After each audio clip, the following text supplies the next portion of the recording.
Untoasted movie number 59, Plan 9 from Outer Space. When we last talked, we were doing Ed Wood. Yep. And we thought, why not just go ahead, get it out there while it's fresh in our mind.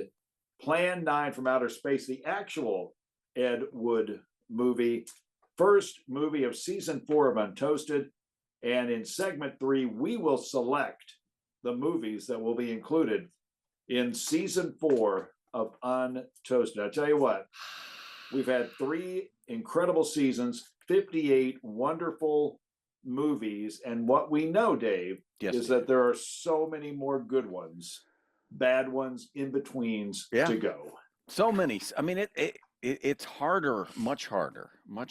We have so many to look at. But Dave, I'm kind of excited. I mean, first of all, I think I was saying this wrong for a long time. I would say. Oh, wait a minute. We're on video now, and I just drank a 0 sugar Mountain Dew. I hope that didn't offend anybody. Or that's going to affect your reputation, Dave. Yeah. Can you do things? I mean, I don't have to. It's not like I have to look straight ahead the whole.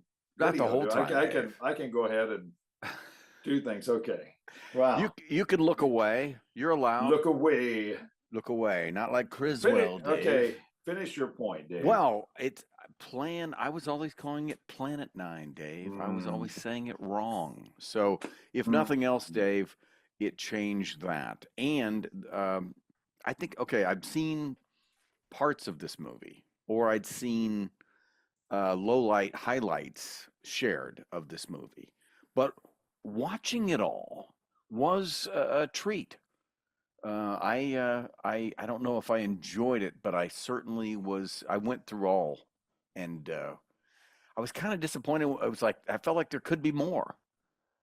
It's only $1.18, right? I mean, it's very short. In case you don't know, $1.18 is an hour and 18 minutes, folks. It is. You're just joining us on video. Just joining us, but I do, in watching it and thinking of the time frame and what he was kind of trying to do, he did influence, right? I mean, how far off is Independence Day, Dave, than the Plan 9? Sorry, Dave, I almost did it again. It's not that far. Yeah. I did notice that it is Plan 9 from Outer Space. Right. This is the 59th movie that we've done. And this movie was released in 1959. Okay. We've got some Ted Williams synergy. How about that? Working here. Little Roy Hobbs action, number 9. Widely thought of as the worst movie ever made. We'll talk about it. We'll get to Criswell's opening. And, oh my goodness, the selection show coming up for season 4 of Untoasted. Plan 9 from Outer Space. Our discussion next on Untoasted. First, before we move on, we got to give a big salute to Captain Adam, who saluted the Untoasted segments or the Crawfordsville Peach Cast. He called it the Peach Cast, which was good. Very nice. So, Captain Adam, a big salute to you for saluting our show and the Xanadu episode that we did before Ed Wood.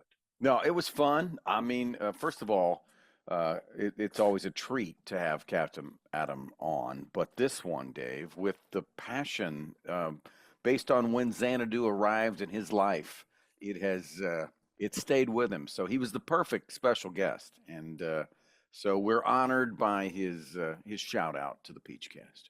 And that was on Yacht Rock Radio. Now tonight, the open. Plan 9 from Outer Space. You couldn't have written it any better. You couldn't have had a better person to deliver the open for Plan 9 from Outer Space than Criswell. And we'll give it to you. Greetings, my friends. We are all interested in the future, for that is where you and I are going to spend the rest of our lives. And then he kicks it into another gear here. And remember, my friends, future events such as these will affect you in the future. The future. So let me get this straight. Yes, Dave. This is a guy who is portraying a character who He's believes that this is actually a factual story. yes. Okay, is that how that works? I think if you're buying into every bit of this, somehow Criswell came upon this I'm sorry, I'm edited. on video there. Don't Okay, look, kids. don't Old don't look, people do kids. things every once in a while. They Yeah. they do things. You don't think about it. No, but you buy into him. I guess because he's talking right at the screen. The movie begins with this kind of eerie looking fellow looking right at you. So you're like, you don't know. So, but it's like this is how it happened, or whatever he says that indicates these events. So I didn't know if we were going to see him again, right? But of We course, saw him at the end. yeah, we saw him at the end, Yeah. which I think that was more like, okay, well, we know how we can end it.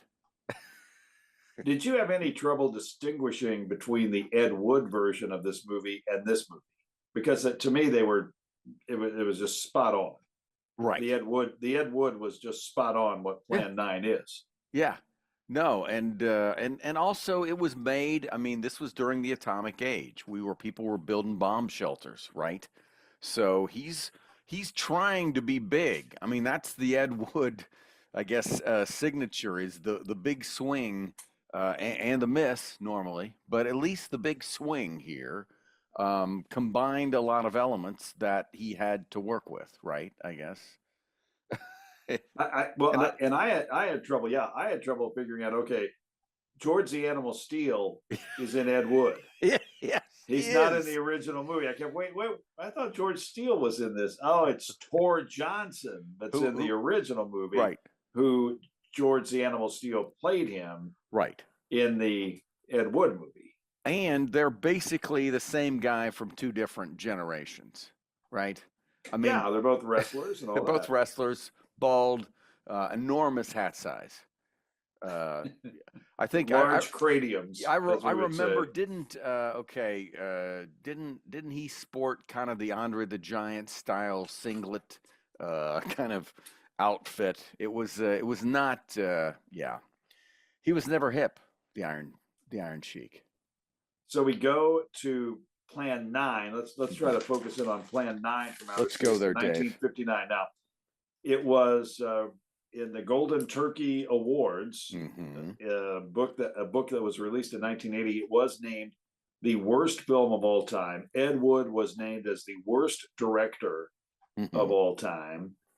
And what we learned early on is that to annihilate humanity, yes, all you need are three dead people. That's it. Pretty much. Yeah, and they're going to just take care of the whole situation. they're gonna get it done. People. 3 dead people. They're gonna get Bela it done, Lugosi. Dave. Now, in the original graveyard scene, that was actually Bela Lugosi, right? Yes. So they filmed that in advance, or famously he took scrap footage, literally, of Bela Lugosi and built a movie around it. It was originally called Grave Robbers from Outer Space. Right. Somebody, the church or somebody, changed it to Plan 9 from Outer Space. Yeah, that was sacrilegious. Was the Grave Robbers? So that's how it was changed because there was some, I guess there was some church money behind this. So. No, and in fact, didn't like the whole Razzie industry kind of begin with this, and then it's kind of been it's been the white whale of the bad movie assessments ever since. Interesting to note that the Golden Turkey Awards, and I haven't checked it lately, but this book was released in 1980 when those movies Can't Stop the Music and Xanadu were released as movies, and they are, as you say, brought forth the Razzie Award. So circle the calendar, 1980, that's when bad movies made their way into the lexicon of popular culture. Did I say that correctly? I believe so. It says, okay, so Michael Medved. Try to impress people on video with my vocabulary. And you're doing it, Dave. Yes. You're doing it. That and the glasses. Glasses look good. Michael Medved said, consider Planet 9 from Outer Space the worst film in the history of cinema. However, Others have rated more positively. Many of them say the film is simply too amusing to be considered. And another critic said, and I kind of like this, the film has become so famous for its own badness that it's now beyond criticism. Okay. I definitely, it's, if you're going to make a movie, Yeah. either make the best one or the worst one, Exactly. or the one that's going to make the most money and you don't care. This one, yeah, no, this one wasn't boring. It was slow. It didn't make sense at times. Some of the dialogue was really bad or stupid, but all that led you to, okay, what are they going to try next here? Well, Eros and Tana, Eros. Yeah, they were working on the 9th plan to annihilate humanity. right. And they were okay. Did they stop off at Sector 7 at one point? That was like their halfway point or something. Now, Dave, they had. It seemed to me that like they were the costume department got to them early on while there was still money, and they were decked out pretty well. They did. It fell off from there. It did. Now they had the ghoul man, which was Bela Lugosi. Yes. The ghoul woman, who was Vampira, who, according to one video I watched, did not want to talk in the movie. She saw the script, or I don't know what it was, but she said, "I do not want to talk in this movie." She was a TV host in the Los Angeles market, I do believe. Okay. Kind of a precursor to Elvira. And yeah, definitely. Here in Indiana, we would have Sammy Terry, that type of person. But interesting, no lines. And then you had Police Inspector Clay, Tor Johnson, yes, who ended up, they were the three that were going to take out humanity. Well, and Dave, I mean, and she was going to do it with like a 22-inch waist. Okay. I mean, when she was walking towards you with those long fingernails, I was like, that's uncomfortable. Whatever she's wearing is uncomfortable. Abs of steel would only come along, 40 years later, 30 now, years Dave, later, 20 years later. One of my favorite lines, if I had to be pressed in this movie, is when the inspector, who Tor Johnson plays in the first part of the movie, I guess he's the inspector the whole time. I did another awkward thing on video. I did my mouth. Oh, you like did that mouth I'm sorry. thing? Yeah, I did. Okay, I would have shaved. Sorry. But I'm sorry. when they're getting ready, it's kind of like looking in a mirror. It is. It's a little off-putting. But he says, "Well, be careful out there, Inspector." And the inspector, Dave, says, "I'm a big boy, Johnny." I'm a big boy, Johnny. That sounds like T-shirt material. Oh my gosh! Yes, Tor. Yes, and then later in that scene, well, I guess should we explain? How should we go about this, Dave? Well, start out. Give us what happened in the movie. I mean, it's only we've talked for 15 minutes about a movie that's an hour and 18 minutes long. Right. Give us the plot summary as you see it, and I'll just kind of chime in when I'm needed. Okay, this is I am. And while you're talking, I'll be looking at myself in the YouTube because video, you have making to, sure Dave. I don't you do just anything have stupid. To. Well, according to Wikipedia, Dave, the storyline concerns extraterrestrials who seek to stop humanity from creating a doomsday weapon that could destroy the universe. The aliens implement Plan 9, a scheme to resurrect the Earth's dead. By causing chaos, the aliens hope the crisis will force humanity to listen to them. Otherwise, the aliens are going to destroy mankind with armies of the undead. Okay, when I have the pen up here like this in the video, yeah, that means I have a question. Okay, I like it. So let me go. Okay, we've got a visual aid. So you can just say, Dave, you've got a question. Dave, you've got a question. Why were they so mad at us? What did we do to them? I don't know. Never really explained in the movie. No, Dave, but he also I mean, first of all, I guess they spoke English, or I don't know how that, because there was one time they talked about the dead. They deciphered the transcriptions or whatever that have been coming, but they also at one point he kept saying, "You're stupid. You're stupid."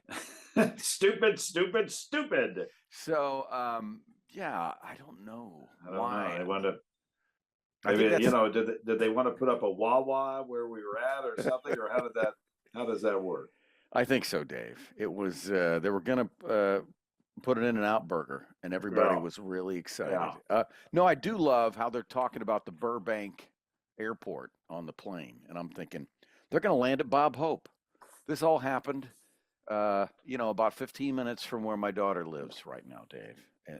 They're in Would I Burbank. put the pin Oh, there's the perpendicular pen or the sideways. Okay. parallel, not perpendicular would be Yes. that.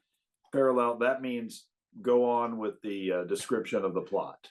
Go on with the description of the plot. Okay. Yes. Well, let me see here. Let me just. This played on TV for a long time. I Okay. can put the pen down. Okay. Well, okay. The pen goes down. Yeah. Let's just start out by talking about that. There's a lot of grave site scenes that begin this movie, and then kind of we never really get away from the grave. And at one point, when the Air Force guy's wife gets chased by Bela Lugosi's stand-in. Okay, I know we're jumping ahead, Dave, but I wondered. She lives right by the graveyard because she runs out of her house, and then there's the graveyard. I mean, there's really nothing in the town except the graveyard, and everybody goes there. They just kind of hang out. Everybody goes there, and they hang outside. She and her husband hang outside a lot. That's the first part. Is them. Somebody said outside. that the furniture outside was the same as the furniture inside. I think that was correct, Dave. Yeah. I do believe, but it starts out with a funeral, and they're trying to lay this premise that this old guy is in mourning because his wife just died. But then when you realize that the wife that they are trying to say he was married to is Vampira, right? Was that a song by the Stadler Brothers, or Vampira? Vampira. Giddy up! Who were they? Was it the the Oak Ridge Stadler Boys. Brothers? It was the Oak Ridge Boys. They were the same thing for a while. See, somebody is running with that idea right now, and they're making a hilarious. You'd have to really, I did that that spoof song Vampira. They go, well, what the heck does that mean? You really have to explain it to people. It's a lot of explaining. I don't know if they would get the joke. On Vampira, probably already been done anyway. Back to you. So you're saying that it's rather implausible for Bela Lugosi to be married to Vampira. That was my first problem. Like, wait a minute, that means that's who they're saying was his wife. Because he was mourning, he did that little thing outside his house, and then he walked away, and then we incorporated different. You're saying that you're saying that in the actuary table, she would probably be likely to survive him. I would believe, Dave. I believe.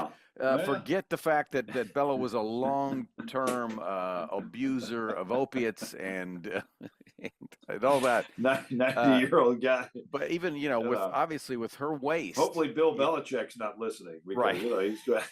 He's fine with that. You're thinking, well, it's not a problem, Bill. No, I'm sorry. That's terrible. No, it is. It's. I'm just saying that's kind of their age disparity is similar to what we see in Plan 9 from Outer Space. I would think so. Yeah. Kind of similar.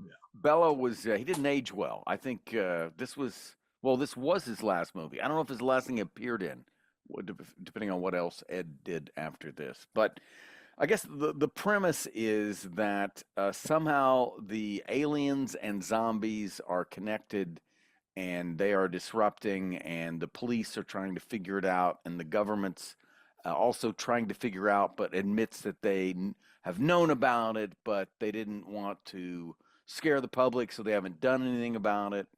There's this whole scene, Dave, where he goes, "Now you're telling me if you're saying that you saw a UFO, you could be court-martialed." And the guy's like, "Well, that's what I saw." And then he goes, "Okay, then." And he says, "You can't handle the truth." And then he tells them, "Oh yeah, we've been getting their stuff for months." The military is called in now, but the jet jockey Jeff Trent. He is not part of the military, or is he? Or how does that? I don't understand. Were they on a? They seem to be a little loose with the FAA. Dave, it was a combo to be a military. So it was like military / commercial First, vacation? okay, Because so pilot many number. people are so many people are trying to get to that graveyard from. It's like, you know, you thought Disney was an attraction. Oh no. You got a graveyard. Do we know the city? Is it Burbank? Oh, they referenced Burbank a few Okay, yeah, times, and everybody he in referenced the Burbank's running San right to Fernando the Valley. cemetery. Yeah, So got it. no, I was blown away, Dave, by yeah, just it's like okay, I'm trying to figure out how to carry the description of the plot here. What ultimately, I mean, okay, so you had some military stock footage. You had Yes. the jet jockey in Jeff Trent, but ultimately they just kind of had a fight inside of the spaceship, Yes. and the guy hit the guy, Yeah. and then they got out of the ship, and then it caught on fire. They got out of the inexplicably. ship. Yeah. The ship took off because they were going to get back to their home planet or whatever. They were on fire, and they kept cutting back and forth until they showed it blew up. So, Did you have the urge when watching this movie to go buy some Jiffy Pop? oh yeah, I Because wanted. it looked like it would have been really cool had they just put some Jiffy Pop on a string or something and had it like pop right there, Yeah. giving it a little added you know, I mean, to me that's what those things looked like, or little pie pans. I guess they were paper plates. They Yes, I've that read they spun. that they were I give them actually credit. paper They weren't plates. terrible. Yeah. I mean, they were not, they were not great. But yeah, Tor Johnson. Oh, Criswell. Okay, I looked up some Criswell stuff, Dave. Yes. Now this is the one thing. Criswell became like he said a lot of things that were not true and were crazy. Like he predicted a lot of cannibalism that didn't come to pass, Dave. But I believe that's in the Golden Turkey book. I think, but he predicted that Kennedy in 1963. He predicted that Kennedy would not run again because something would happen to him. Ooh. How about that? That's kind of funky. So I think that gave him. So that's why they kept having him come back. But Dave, he's just creepy, and appeared in. I wonder. I think he was in some other Ed Wood ventures, I believe, and I did see him featured in some later Ed Wood stuff as well. So did he do anything that would be like on the Dick Cavett show or something? Yes. Or I mean, that's I guess yes, 59 is kind of like. But was he on like whatever show that was Jack Parr or whatever, Steve Allen back in the day? Dave, that is the question. First of all, Criswell was born in Princeton, Indiana. How about that? How about that? Princeton, Indiana. Tonight Show 3 times with Johnny. Last time in 1970. So Johnny Carson and Criswell took up the same screen, the same camera shot. Yes. Freddie DeCorva. Johnny and Criswell were in a 2-shot, and Johnny was nodding. So we're gonna have to watch tonight's guests. He's that wacky Lady Kazan and Criswell. Here's Johnny. Weird, wild stuff there. So when you look at Ed Wood and the movie Ed Wood, and you look at this movie, I mean, definitely you wouldn't get a movie if it wasn't widely considered the worst movie of all time. As you look at, we're talking about it here in 2025. It did leave a mark. Oh, I mean, I have no idea, but it clearly is probably one of the most, somebody has made a lot of money because it's on Tubi and people are, and you can find it on YouTube. And it's interesting that the color version is free. Well, it's on YouTube as well. The black and white version is on YouTube. So there's 2 different versions, but who had the idea to colorize I don't know. From Outer Space? Why would you colorize a campy movie? That seems to be, and I think it's, when you look at a movie like, let's say, it might have been a little bit better than this one. Oh, It's a Wonderful Life. Right. NBC, when they show that, they don't show the colorized version. And when the colorized version came out, they acted like it was some big deal. Right. And nobody wanted it. Yeah. This was a as they say, a solution in search of a problem. I mean, it was not, nobody was worried that it was in black and white. They knew it was in black and white, and that's what it is, kind of like the first 5 years of Andy Griffith. I mean, nobody cares. But why would you want to watch a campy movie fake colorized? Yeah, I don't, and the colorization, Yeah, I mean, it is kind of weird, but you want to see the movie, you want to see a bad movie the way it was made. right. I mean, basically, it says when they did get release of it, it was a lot of times as part of a double feature, and then basically it ran, as like a campy, like a '60s kind of thing on local. That's where local outlets as a cheap, I'm sure a very cheap offering for them to play. Plan 9 from Outer Space. Anything else on this Oh, movie? I mean, we like it. We oh my we know God. it was, people were knocking over gravestones with their shoes and things like that, and the sets were very similar. And we don't really know what the motivation was for the aliens to hate us, and why don't they have like spaceship guns or something like that. I mean, so their plan, I guess, maybe plan 9 was after the first 8 did not amount to anything. I'm not sure. Well, first of all, just, to kind of postscript, this thing has gone on and continues. There have been Yes, several remakes. There in 2011, a San Diego 3D production conversion studio produced a 3D version of the colorized version, and it had a limited release.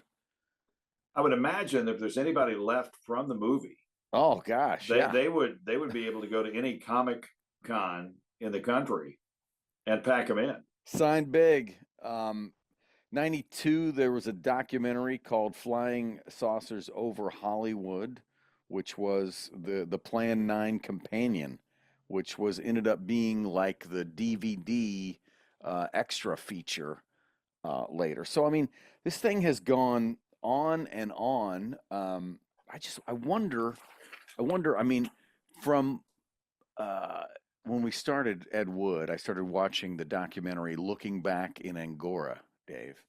It's about Ed, made by Rhino, like in the 90s, pretty cheaply made.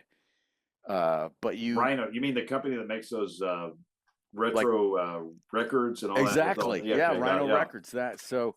Uh, but anyway, one of the things they talk about in there is that Ed did not he wrote a lot of he did not make money, never really made money, and even things that he did that made money, he had signed away rights to get money.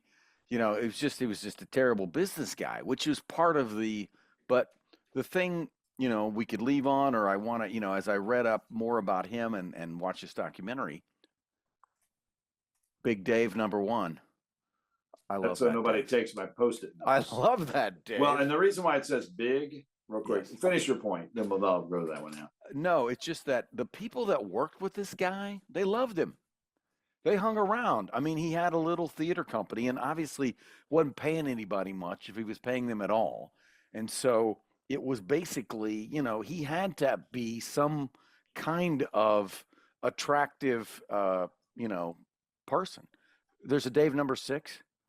Dave #2, Dave these are #2. smaller post-it notes. Okay. And then, so because I have one big one, Uh-huh. this is big Dave That's #1. That's it. Big Dave, the big post-it note, Dave. Dave, this is a perfect untoasted movie. That's all we can say. I gotta say, watch it. It's a $1.18. It's wonderful. It is Plan 9 from Outer Space, our 59th movie. And after the break, remember the rules of the selection. The first rule of the selection of the season 4 Untoasted movies is there are no rules. We will make up rules as we go. I've got some ones that I'll pick. I'll say we're going to do them. You've got some, and we'll come to agreement. We'll try to cap it off. I think 15 is where we're going to go. We know we'll have some audibles along the way, but the world awaits the selection.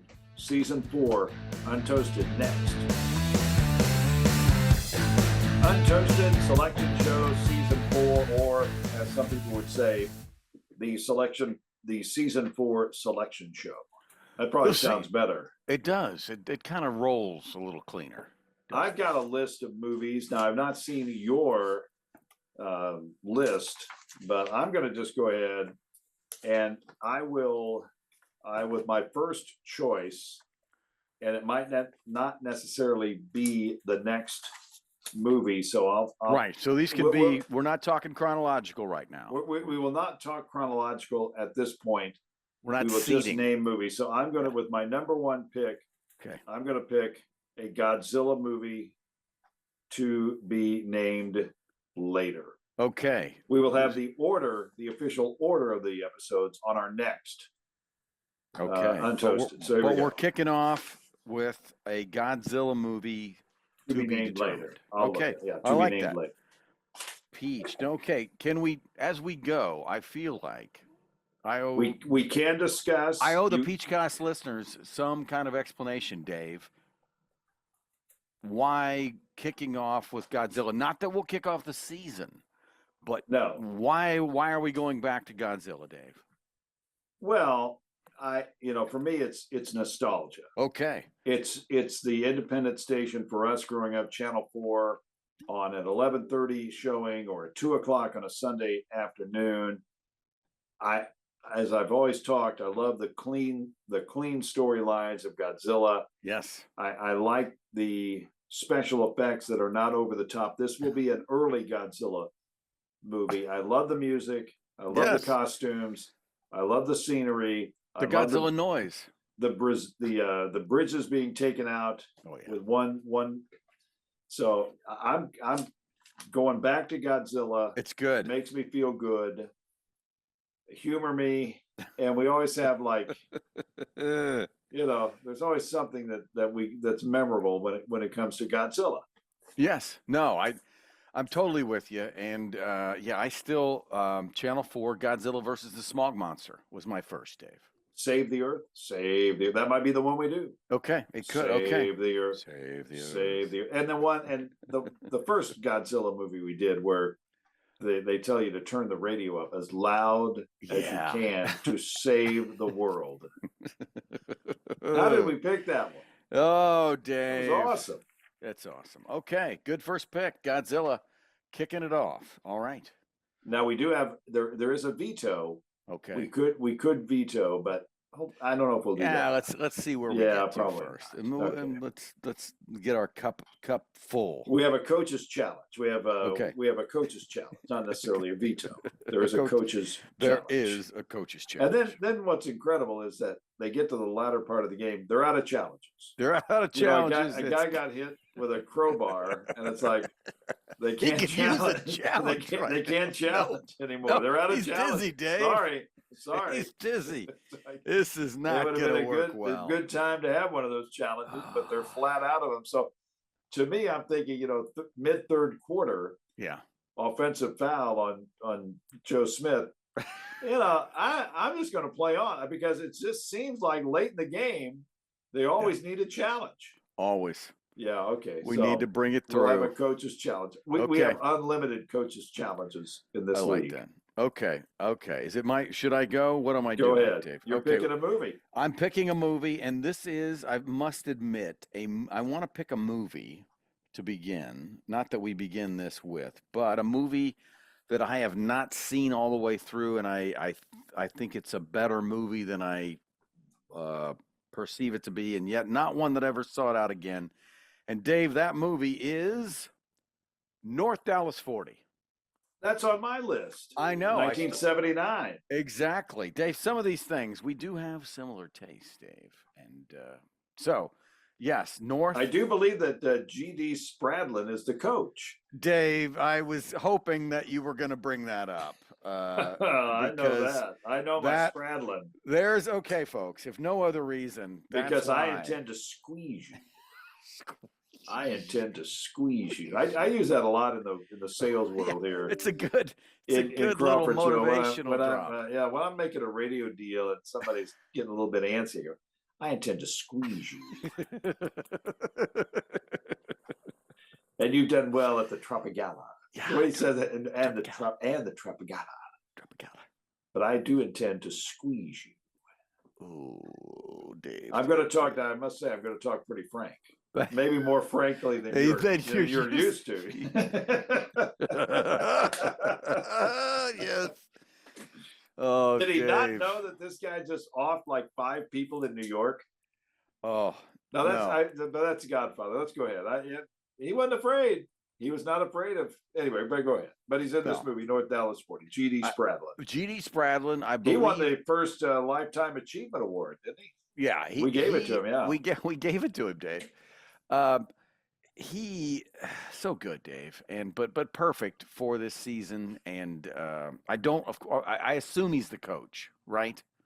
I don't recall. I think he is. Yeah. Okay. I think he is. Okay, Dave, it's your choice, my friend. You're on the clock. I'm going to go, and this is kind of a different type of movie, okay, than what we normally do. It's actually a movie it's probably in that good, not great category. Okay, it's got a guy.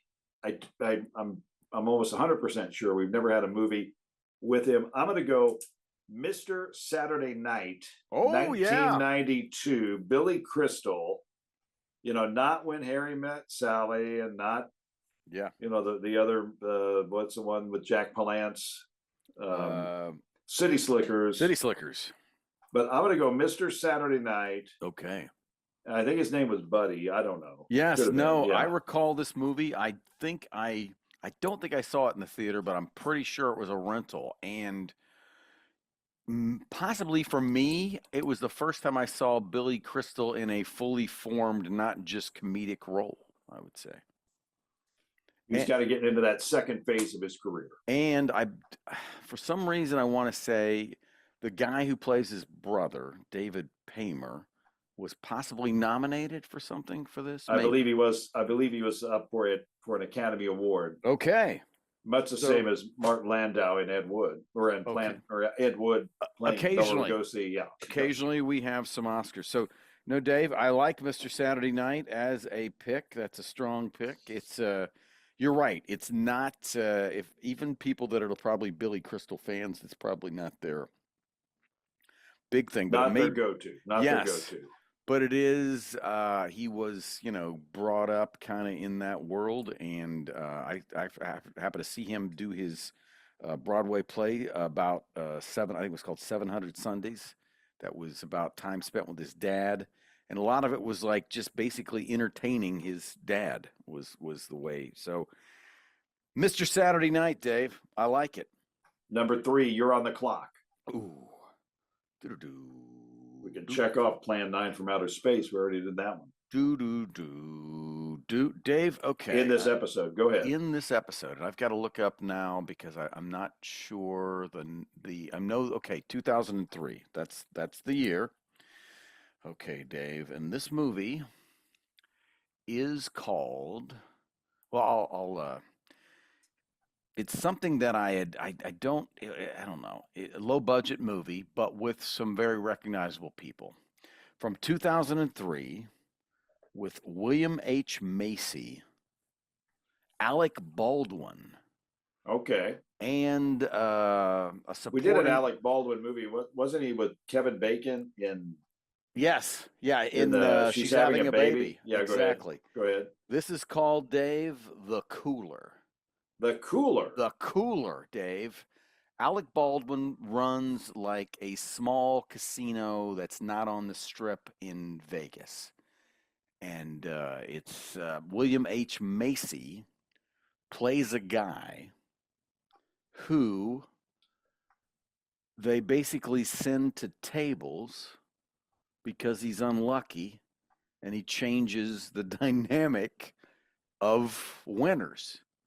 And he is employed by the casino. So it's an interesting premise kind of story. So is he trying to, like, if somebody's hot, he tries to make them cold? Yeah, the cooler. The cooler, thus the cooler. Wow, Thus the you can't cooler. get anything by me. But it's a You cannot pretty. get anything by me. It's a movie that I think I saw one time a long time ago on a DVD, and it was intense, and it's worth a relook. The Cooler 2003. I'm going to go quick on my next pick, and it is. I mean, we're going to go back to I'm not sure what I didn't look up the year. I don't have the year listed. Oh, 1973. Okay. 1973. James Franciscus is in the title role. Okay. I okay. You're interested right now. I'm listening. Right? I'm dialed in. I can't remember ever watching this movie. Okay, good. I know that it's one of the oddest movies ever made. Okay, one of the oddest movies ever made. Think so that's a different. I would put it in the odd category. Okay. I'm going to go 1973. Jonathan Livingston Seagull. Oh my. Okay. Okay. Good. Because Dave, that was like one of those. Okay. First of all, Neil Diamond, right? Yes. Neil Diamond was on the soundtrack, and I remember I was not really a pop culture consumer at great levels in 1973, but Jonathan Livingston Seagull was a real thing. But I don't remember. It was a book, right? It was a book. It was a movie. It was I don't know, but I didn't know. Was it about a bird? I didn't know what. So Dave, we're going to find out. I'm excited. I can't wait. See, that's part of the Untoasted, is that a lot of times we don't know much about these movies. I mean, you would not know that Melora Hardin and Gene Hackman were champion ice dancers until you watched the movie Absolute Power, and that's some of the things that we discover along the way. Along the way. Well, Dave, okay. I'm going to just let that Melora Gene Hackman thing go away. I thought maybe you'd follow up with a volley, but no. Dave, I tell you kill what, shot, man. No. I'm done. Dave, I was excited by that scene. I could watch it over and over, and for me to follow up, it says too much about me, Dave. I just want what is it? AI or whatever? What is it? AI voice? Is that what we're talking about? Yeah, the AI voice. Dick Button to describe it. Yeah. Oh no, that'd be awesome. Let's get Jim McKay and Dick Button to describe what's going on in front of us on that one. See, Dave, I'd play that on. I'd put that on a loop and just over and over again, and then I would save up my money and I would get AI to animate little Jim McKay and Dick Button heads. Make their mouths move, and that would be my pet project for the next year. Dave. You've got the next pick. I've got the next pick. I'm on the clock. I'm in this 2000 and weird thing, and this is also on your. It's on your list. Melora Hardin. Melora Hardin. Somebody just came in, and somebody in the comment section. What is this? Hardin. What is this? Melora she was Hardin. On The Office. She was Michael Scott's boss and Monk's girlfriend. Wife, okay, yes. Everybody knows that. Monk's wife. She got rubbed out. I'm going with one also on your list, and also because of music and because of proximity, and because when you think of Cameron Crowe, this is not the movie you think of, Dave, and that is what movie? I've got a Cameron Crowe movie on here. You do, Dave. Did you know that? You didn't. Oh man. I'm gonna feed it back to you right now. A Simple Favor? Elizabethtown, my friend. Oh, Elizabethtown. I gotcha. It is a simple movie. There's some aspects to it that remind me of Newcastle, Indiana, and it has got an incredible soundtrack. And it's got what's the guy's name? He's married to Katy Perry. They're living together or whatever. Orlando Bloom. Orlando Bloom is the lead. There's a huge continuity error in the movie as far as traveling. That the tunnel is out of place, but yes, you had to really. You would have to be from Kentucky or somebody from Indiana driving that between Lexington and Louisville to know that that's not the way it is. That's not the direction. But now I will also say in a carryover, Dave, this movie features a cameo at the beginning by Alec Baldwin. Boy, he's everywhere. Yes, he's everywhere. Okay, with the 7th pick, I'm going to go really super current for us. Okay. A movie that, for some reason, I saw it in Closer magazine, 2018's A Simple Favor. Ooh, see that? I have never seen the movie. Don't know a lot about it, but I remember reading about it. So I'm excited, Dave. I think it's a thriller. I have no idea what I'm getting into here, but I don't think Melora Hardin's in it. I was gonna say, what She might other be. in what would be the era of Melora Hardin? You know, because we're in it. We're still it's the She's back still end. there. Well, I mean, Monk and Office and whatever this century, probably late. She's probably on a couple sitcoms, maybe in the late '90s or something like that. Yes. Like as a guest star. Yeah. No, that's good. Okay. I'm We're on the clock. 8. I know I'm on the clock, and there are 2 ways I wanted to go here, and I will tell you the way I didn't go, because we may go there with another pick. I feel like we need some Steve Martin somewhere. Not, we had All of Me with Lily Tomlin, right? And that to me is one of Steve Martin's best, and we love Steve Martin. So I feel like a little more Steve Martin, but not, maybe some of the, Dead Man Don't Wear Plaid or Man with Two Brains kind of Steve Martin. So because I couldn't land on one of those cleanly, Dave, I pivoted to Lawrence Kasdan and Grand Canyon. Grand Canyon. Is he a weatherman? Canyon.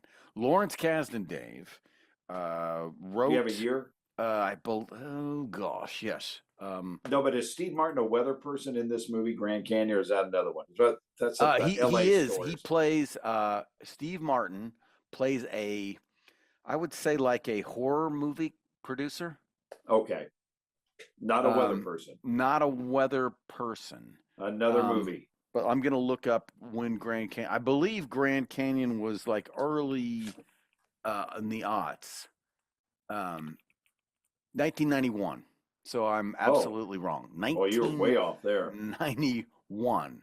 Yeah, but Steve Danny Glover, Kevin Kline, Steve Martin, Mary McDonald, Alfre Woodard. Anyway, Grand Canyon, Dave. With the 9th pick, I'm going to pick our first Kevin Costner movie, the 2014 classic Draft Day. Oh, yes. A big cast, Dave. Big cast. Oh, my. Dennis Leary as a coach. Oh, yeah. Right? Coach Pam. You've got Roger Goodell. Yeah, that great line. What's the line, Dave? Okay. Costner says they're evaluating a player. Looks like Tarzan, plays like Jane. Yeah. Okay. And then Coach Pam, Dennis Leary, fires back.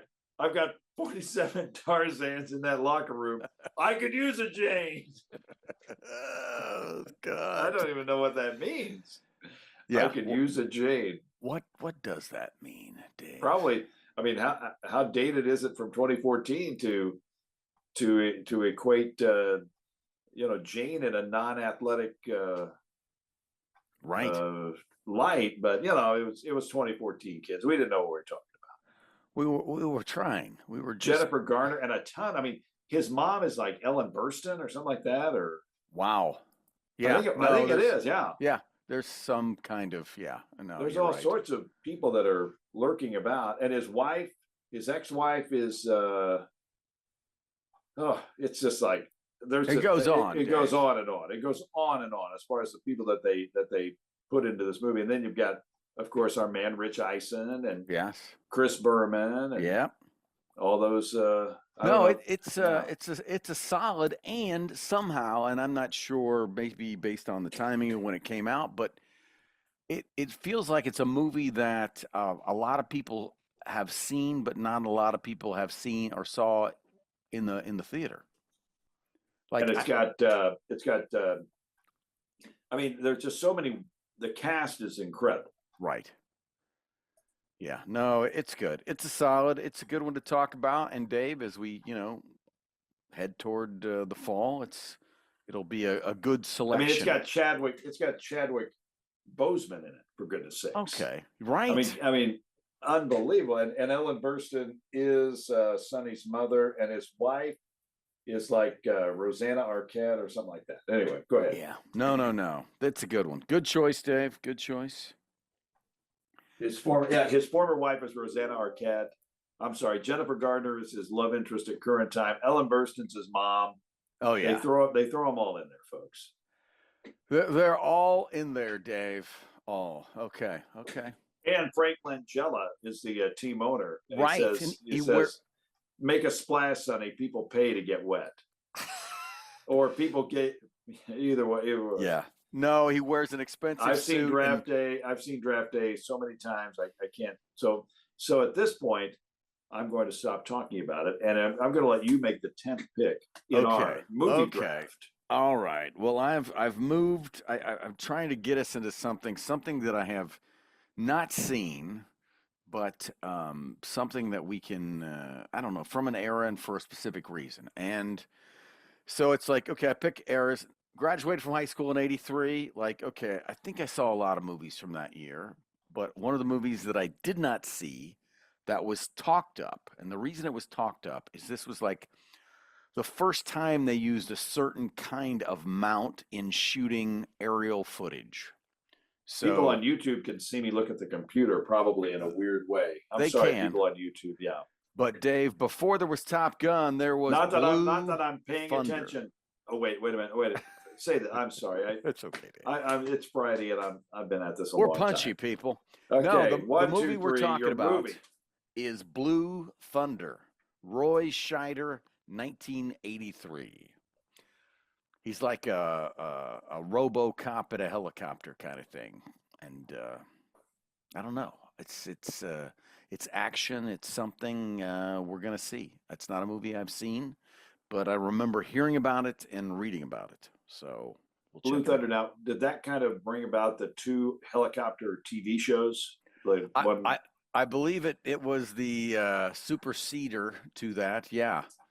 I can't remember was one of them Riptide or something, or I can't remember. There were some A-team, right? Yeah, helicopter shows like that. But action adventure shows. I look at the cast, Dave. There's besides Roy Scheider, Malcolm McDowell, Warren Oates. Okay. Airwolf was one of those. Airwolf was one of those. Good recall, Dave. There's another one, yeah. Daniel Stern also a small role in. And Dave, I got to tell you, if you look up the Blue Thunder TV series in 1984, yeah, Dana Carvey. Okay, Dana Carvey. Okay. I'm going to send you via email as this picture, if I can, of Dana Carvey. Poorly cast, if for no other reason, Dave, is that he did not look good. You know, it made me think of on the Flintstones, the Great Kazoo. Yeah. I think the model for that was, I think the Great Kazoo was actually a model, Dave, for this picture that I'm sending you via the email of Dana Carvey, who was in the Blue Thunder TV series, I believe, which was short-lived in 1980. The Blue Thunder? The Blue Thunder. So it was it was different than Airwolf. It was different from Airwolf, but they clearly, this was the movie, I don't think they got Roy Scheider in the TV show, but maybe they did. I don't know. I'll have to look up more of the TV show. But the fact that Dana Carvey was in this was just, I don't know. It's weird, Dave. It's weird. So Dana Carvey was in the movie. Dana Carvey, having nothing to do with the movie that I just picked, was in the TV show of the same name, wearing an aviator helmet. That's awesome. Did it? I was going to say, I hope it got to you, Dave. I hope it got to you. I hope it gets to you. I'll be looking. I will look for it. So it's Dana coming Carvey in the TV show. In the TV show, have nothing to do with. But we're going to find out, Dave, about Blue Thunder, the movie. We're gonna knock it out of the park. Now, my next pick is a movie that I think it's going to have some lines in it that we're Okay. going to enjoy revisiting. Okay. It's a movie with Tom Cruise. Okay. It is Cocktail, 1988. Brian Brown, right? Yep. Australian. Yes. Elizabeth Shue, I Oh believe. yeah, Yeah. she was kind of like She was the it girl at the she time. was with the other girl, the other lady that we've talked about all the time. She was in Back to the Future. Leah Christina, Thompson, Leah Thompson, your heartthrob. Christine in the City. What is Caroline in the City? Caroline in the City. Cocktail, the 11th pick. You've got number 12. Well, Dave, we've talked about this movie, and it is. I don't know if it's an appropriate pick, but it's a close to the heart pick with some good actors who were at the time. I don't think any of them had much name recognition or had done much. But I remember this was a big deal because this was the first movie that I knew of that had anything to do with Indiana. And that movie, Dave, is Breaking Away. And it was on my list, and I appreciate you picking that one. Breaking Away, 1979. You talk about Untoasted with Hoosiers and Rudy. Not many people talk about Breaking Away. I know people don't understand how, but one year, yes, I was the anchor on the coverage of the Little 500 in Bloomington, Indiana, and I worked with a guy named Jason Seaborn. Okay. And I worked with Dave Blaze, who they based Breaking Away on. Sure. And I can just tell you this: when I worked with Jason, and I have this innate ability I can judge greatness when I see it. Okay, I can judge greatness when somebody's good. I'll tell you, they are good. And like I said, when I saw Ray Allen playing college, I go, this guy's good. Jason Seaborn, he lived on the broadcast. You knew it. I was a one and done. This cat was on for a long time. He knew his cycling. I could tell. Wow. He was excellent. Kind of like my new find. And she was found before I had her on. But Kristen Hazley, who worked with me on the 11 and Leprechaun a couple of games this year, I could just tell. And now I see that she's doing the Indy 11 female team. Awesome. She's going to be on the broadcast there, and you can just tell. But anyway, Jason, but Breaking Away will bring me back to the 1 year that I was the anchor and descriptor, or a guy that did the talking on the Little 500 in Bloomington, Indiana. No, it's great. I think it was entirely shot there. So it's a time capsule of that time. Daniel Stern, Dennis Quaid, Jackie Earl Haley, and I believe Dennis Ryan. Is that right? Are the main characters. But it's just it's a good growing up story that helped propel the Little Five to much bigger, I think, national prominence. It wasn't too many years after there that they would have Mellencamp do a concert, and it was an MTV promoted event, right? After Breaking Away, they did show it on Wide World of Sports, I believe, and CBS Sports as well. And I think at one point, Mark Cuban televised it. Still probably televised now. Somewhere. Certainly it's streamed today on something. I don't see that it's on a major network at this point. But hey, with the number 13 pick, as we move on, this is for my son. For some reason, he likes this movie. I don't know why. I'm going to give it a look. 1986's Maximum Overdrive. Okay. I mean, what are they driving? Dave. What are they driving, and how is it maximum? I don't know, but we're going to find out. We are going to find out, Dave. You've got the 14th pick.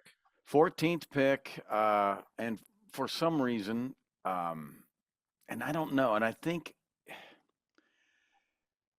I've been curious about this because it's been just a long time, and whether or not, I don't know. I remember this movie, I did not see it when it came out. And then I saw it, first time I saw it was a home video, and I just thought, this is just too long. And then since then, I've caught parts of it playing on television. So anyway, my thought was, back in the 1983 world, The Right Stuff. The Right Stuff. Now that is a very long movie. Yes, it's a long movie, Dave.